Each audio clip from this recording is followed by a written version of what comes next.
नमस्कार दोस्तों, मैं परमेश्वर इस वीडियो में आप सभी का बहुत बहुत स्वागत करता हूं। जैसे कि आप वीडियो में देख पा रहे हैं, हमारे पास कार्चर का एक HD 7/16 पंप है दोस्तों। ये हाई प्रेशर पंप है। तो कस्टमर का प्रॉब्लम ये है कि ये साउंड ज़्यादा क्रिएट कर रहा है। ये नया मशीन है। ऑयल लेवल हमने चेक किया, ऑयल लेवल बिल्कुल सही है।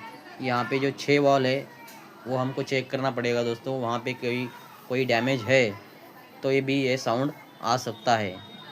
तो हम ये पूरे 6 के 6 वॉल खोलेंगे और उनको सही तरीके से चेक करेंगे कि क्या प्रॉब्लम है। कोई वॉल डैमेज होगा तो भी ये साउंड आ सकता है। वीडियो को लास्ट तक देखिए दोस्तों। अगर आपको भी ऐसा प्रॉब्लम आता है, आप भी कुछ टेक्निकल काम करते हैं तो कमेंट में ज़रूर लिखिएगा। देखिए इस तरह से ये वॉल होते हैं, जैसे कि ये सक्शन और एग्जॉस्ट वॉल कहते हैं।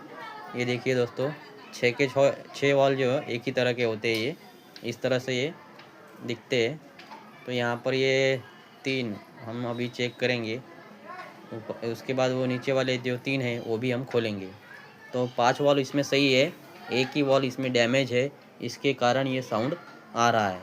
उसको चेंज कर देंगे तो इसका साउंड बिल्कुल नॉर्मल हो जाएगा दोस्तों। इस तरह की वीडियो देखने के लिए हमारे चैनल को लाइक करें और नए हो तो चैनल को सब्सक्राइब करें। धन्यवाद, थैंक यू।